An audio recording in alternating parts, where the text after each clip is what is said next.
Hello everyone, welcome to my channel. Today I am going to discuss vaccine issue, which is defined under section 3 of Indian Evidence Act. Vaccine issue to short note likhibole ahe AJS grade 3 means 2011 and 2019 short note ahisile vaccine issue. Okay. Now what is vaccine issue? So ekdom simply bujibole hole vaccine issue means the matters which are in dispute or which form the subject of investigation. Okay, so fact in issue means hebilak matters jibilak matter disputed hoy aru jibilak investigation or ki hoy subject hoy. Okay, jeta court of case eta ahe jitu matter lo dispute hoy party majot. Okay, so eta party hetu ki koribo assert koribo aru an eta party ki kore hetu deny kore. Okay, so that is called the facts in issue. Facts in issue are the central contentions upon which a dispute is centered. They are the crux of the argument. It's a direct to definition this discuss kuru. All right.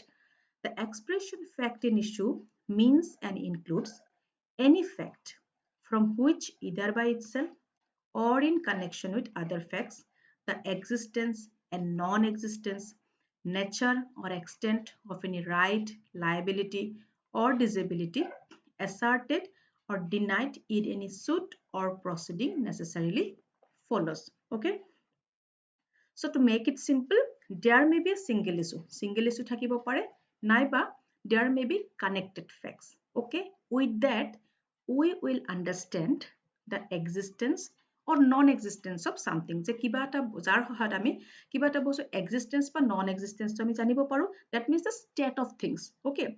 So nature and extent of any right, liability, jibilak right and liability tar par arise hobo.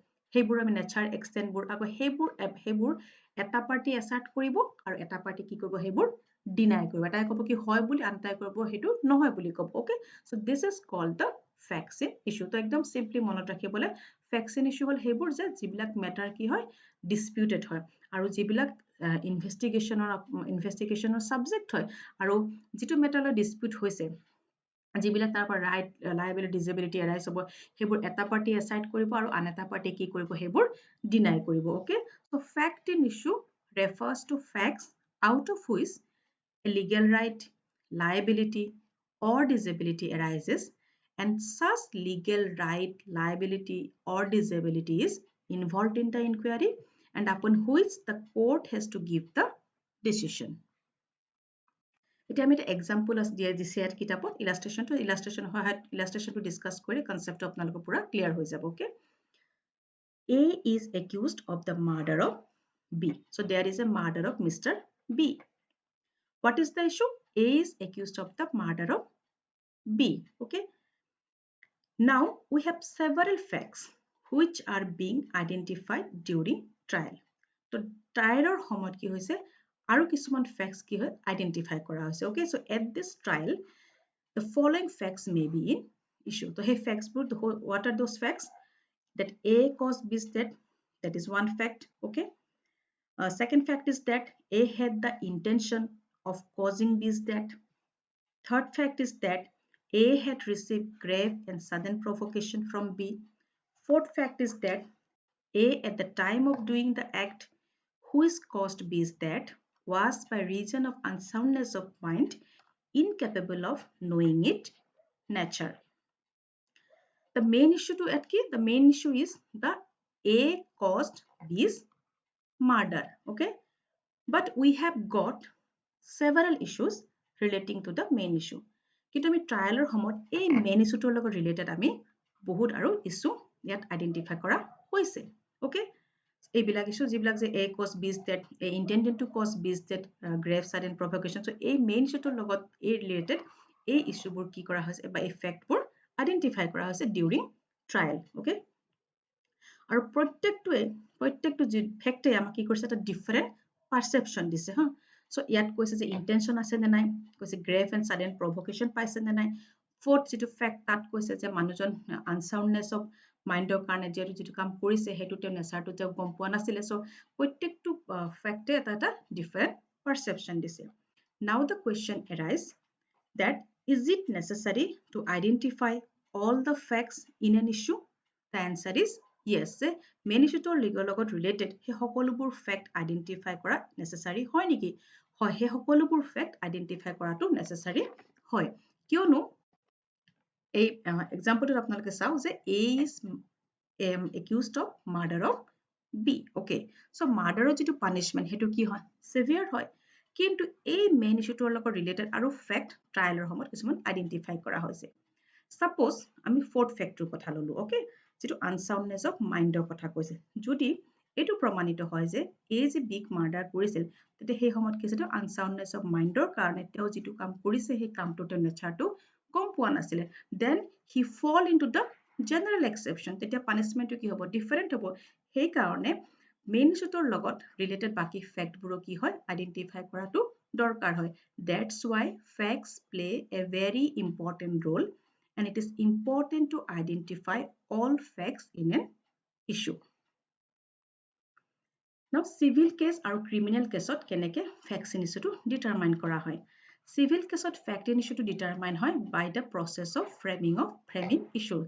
Hetu ase apunar order 14 rule 1 to 7 of CPC ase. So civil case ot fact in issue determine kora hoy issue framing or জৰিয়তে okay so যেটা plan খন দিয়ে তাৰ পাছত written statement দিয়ে ডিফেন্ডেন্টে তাৰ পাছত কোৰ্টে কি কৰে ইস্যু ফ্ৰেম কৰে ওকে আৰু হেতু আছে আপোনাৰ order 14 rule 1 to 7 okay order 14 rule 1 to 7 আৰু ক্ৰিমিনেল কেছত fact in issue to determine হয় বা ফেক্ট ইন ইস্যু টু কোত থাকে as regards the criminal case the charge constitute and includes fact in issue so charge fact in issue বোৰ include কৰা থাকে আৰু charge to আছে আপোনাৰ chapter 17 of CRPC okay so এখিনি হল কি fact in issue কেনেকে fact in issue civil আৰু criminal case determine কৰা হয়